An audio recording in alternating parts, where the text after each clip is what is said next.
Halo Sobat Film. Menonton film tidak hanya sekedar hiburan, namun ada sisi positif yang bisa kita ambil dari sebuah film. Black Widow adalah penantian panjang para penggemar Natasha Romanoff di Marvel Cinematic Universe. Setelah tertunda lebih dari 1 tahun akibat pandemi, film solo yang dibintangi oleh Scarlett Johansson akhirnya bisa kita saksikan. Pada video kali ini, saya akan berikan review singkat dan 5 nilai positif yang bisa memberikan inspirasi kita di film Black Widow. Jadi, tonton sampai selesai ya.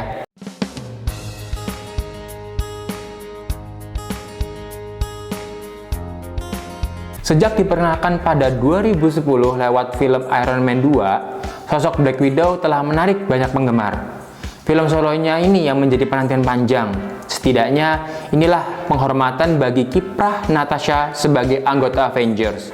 Sebagai catatan, Natasha sudah mati di Avengers Endgame setelah mengorbankan diri agar Clint Barton bisa membawa pulang batu jiwa dari Vormir ke bumi. Film ini berlatar setelah peristiwa di Captain America Civil War. Black Widow mengisahkan sepak terjang Natasha menjadi buronan pemerintah Amerika Serikat. Setelah membelot membantu Steve Rogers kabur, selepas dari Amerika, Natasha pergi ke Norwegia. Pertanyaannya, apa sisi positif dari film aksi Black Widow ini? Nah, sebelum saya lanjutkan video kali ini, bagi sobat film yang baru datang di channel ini, selamat datang di Nilai Cerita. Channel ini berisikan tentang review singkat seputar film dan drama dari berbagai genre. Kita juga akan selalu bahas sisi positif yang bisa kita ambil hikmahnya dari sebuah cerita film untuk inspirasi hidup kita. Jika sobat film tertarik, silahkan klik tombol subscribe-nya, nyalakan juga tombol loncengnya agar sobat film mendapatkan update terbaru video dari channel ini. Black Widow pertama kali dirilis di Disney Plus Hotstar pada 9 Juli 2021. Hingga video ini diposting, film ini memiliki rating IMDb sebesar 7,2 dari 22.000 responden. Halaman Rotten Tomatoes memberikan penilaian 79% dari Tomatometer dan 92% dari audiens. Disutradarai oleh Kat Shortland, ide cerita ditulis oleh Eric Pearson, Jack Schaefer, dan Nate Benson. Dibintangi oleh Scarlett Johansson sebagai Natasha Romanoff, Florence Pugh sebagai Yelena Belova, David Harbour sebagai Alexei, dan Rachel Weisz sebagai Melina. Film ini memiliki durasi sebanyak 2 jam 13 menit bergenre aksi, petualangan, dan fiksi ilmiah. Di Norwegia, atas bantuan seorang temannya, dia berusaha menata hidup jauh dari hiruk-pikuk dan kegaduhan kota besar. Namun, itu tidak berlangsung lama. Ketika hendak membeli bahan bakar untuk diesel yang menyokong listrik rumah mobilnya, Natasha diserang. Mobilnya nyaris terjungkal ke sungai. Natasha pun berusaha membela diri. Dia menghadapi lawannya yang ternyata adalah Taskmaster. Natasha tidak mengenalnya, namun dalam pertempuran itu, Natasha tahu kalau Taskmaster mengincar sebuah koper mini yang ada di jok belakang mobilnya.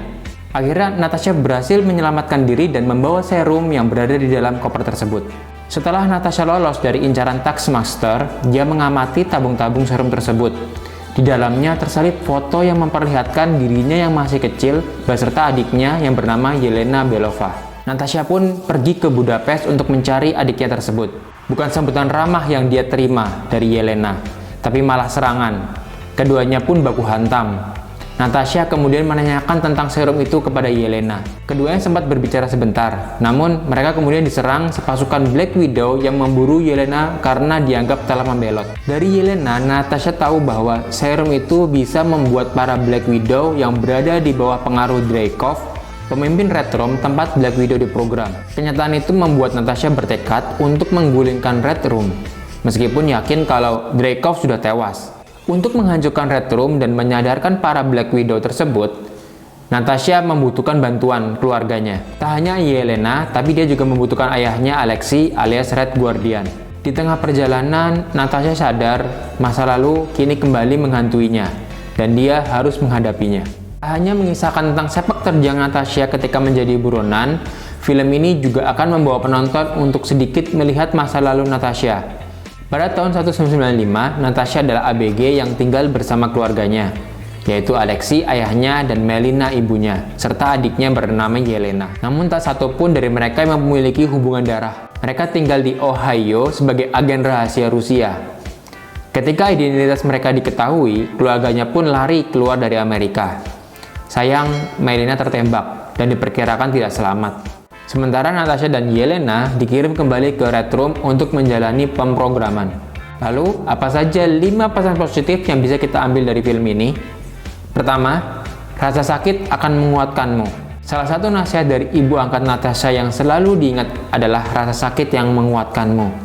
Terkadang, permasalahan kita, baik di masa lalu dan yang sedang kita hadapi, sebetulnya ujian dalam kehidupan kita untuk membuat kita semakin kuat dan semakin bijaksana.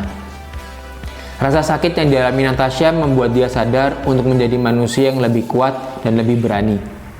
Inilah yang membuat Melina sadar dan ingin membantu Natasha menghancurkan Red Room dan membebaskan para agen dari belenggu Dreykov. 2. Tuntaskan masalah sampai ke akarnya. Masalah yang belum selesai yaitu ternyata Dreykov dan anaknya masih hidup. Dan organisasi Red Room ternyata masih aktif. Selama ini Dreykov bersembunyi di markas yang berada di angkasa. Dia membuat markas yang senantiasa terbang sehingga sulit terdeteksi keberadaannya. Organisasi Red Room ternyata banyak memperalat agen-agen wanitanya untuk bisa mengendalikan dunia seperti yang diinginkan oleh Dreykov. Sehingga Natasha harus menghancurkan markas Red Room dan menyelesaikan akar masalah tersebut, yaitu Dreykov yang harus disingkirkan. Ketiga, membebaskan diri dari belenggu. Selama ini, adik Natasha yang bernama Yelena menjadi agen Red Room ternyata menggunakan kimia yang membuat dirinya selalu dalam kontrol organisasi Red Room. Agen ini tidak sadar dan bisa dikendalikan. Ilmu pengetahuan ini ternyata dikembangkan oleh ibu angkat Natasha. Yelena bisa sadar karena mendapatkan serum dari mantan agen Red Room yang dia bunuh.